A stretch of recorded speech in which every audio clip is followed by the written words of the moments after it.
Assalamualaikum warahmatullahi wabarakatuh. Perkenalkan, nama saya Salma Herawati dengan NIM 06041382126070. Mata kuliah Media dan Sumber Belajar Sejarah. Dosen pengampu Ibu Dr. L.R. Retno Susanti M.Hum dan Bapak Muhammad Reza Valimpi MPD. Di sini saya akan menjelaskan materi tentang sejarah singkat Kerajaan Singasari.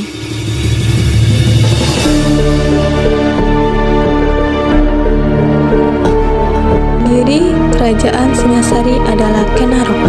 Asal-usul Ken Arok tidak jelas. Menurut kitab Pararaton, Ken Arok adalah anak seorang wanita tani dari desa Pangkur, sebelah timur Gunung Kawi.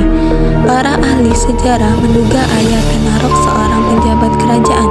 Mengingat wawasan berpikir, ambisi, dan strateginya cukup tinggi, hal itu jarang dimiliki oleh seorang petani biasa. Pada mulanya, Ken Arok hanya merupakan seorang abdi dari Akuwu Tumapel bernama Tunggul Ametung. Ken Arok setelah mengabdi di Tumapel ingin menduduki jabatan Akuwu dan sekaligus memperistrikan Dedes atau istri Tunggul Ametung. Ken Arok kemudian membunuh Tunggul Ametung dan menikahi istrinya. Setelah menjadi Akuwu Tumapel, Ken Arok bersekutu dengan para Ramana dan menaklukkan kerajaan Kediri. Serangannya pun berhasil hingga memaksa Raja Kertajaya menyerahkan kekuasaan kepada Ken Arok dan kerajaan dipindahkan ke Singasari.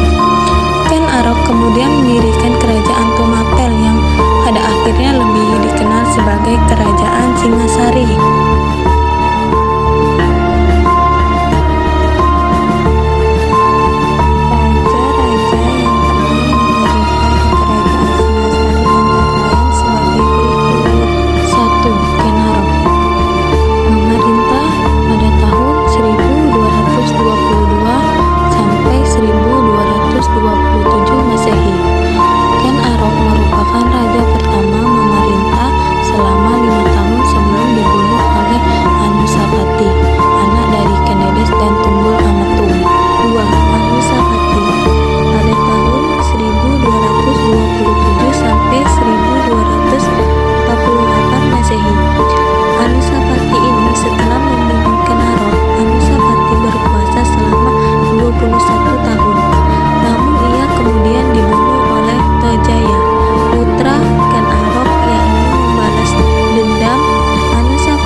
Tojoyo atau Tojaya memerintah pada tahun 1248 Masehi. Tojaya menggantikan posisi Anusapati, namun Ronggoweni merasa dirinya juga berhak menjadi raja. Maka timbullah pertempuran antara kubu Tojaya dan Ronggoweni. Karena kurangnya dukungan, Tojaya terdesak lalu melarikan diri. Keempat, Ronggoweni atau Ronggoweni memerintah pada tahun 1248 sampai 1268 Masehi. Ronggoweni bergelar Srijaya Winuwardana. Ia memimpin Singasari bersama Mahesa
senggan-senggan untuk mengganti pejabat yang dipandang kurang berkualitas. Selain itu, raja juga melakukan persahabatan dengan kerajaan-kerajaan besar, salah satunya dengan Kerajaan Campa. Berkat politik pemerintahan yang dijalankan Kertanegara, Singasari berkembang menjadi salah satu kerajaan terkuat di Nusantara, baik di bidang perdagangan maupun militer.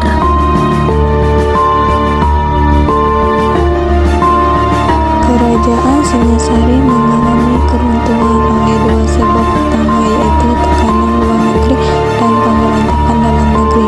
Tekanan asing datang dari Kubilai Khan dan dinasti Yuan di Cina. Kubilai Khan menghendaki Singasari untuk menjadi taklukkan Cina sebagai orang yang mengambil gelar sebagai maharaja diraja. Tentu Kertanegara menolaknya. Penolakan itu disampaikan dengan cara menghina utusan Kubilai Khan yang bernama Manci. Sejak itu, konsentrasi Kertanegara terfokus pada usaha memperkuat pertahanan lautnya. Di tengah usaha menghadapi serangan dari Kekaisaran Mongol, tiba-tiba penguasa daerah Kediri yang bernama Jayakatwang melakukan pemberontakan. Kediri sebagai wilayah kekuasaan terakhir bangsa Isana memang berpotensi untuk melakukan pemberontakan. Sebetulnya Kertanegara telah memperhitungkannya, sehingga mengambil menantu Ardaraja, anak Jayakatwang. Akan tetapi langkah Kertanegara ternyata tidak efektif. Pada tahun 1292, Jayakatwang menyerbu ibu kota dan berhasil membunuh Kertanegara serta menguasai istana, sehingga runtuhlah kerajaan Singasari.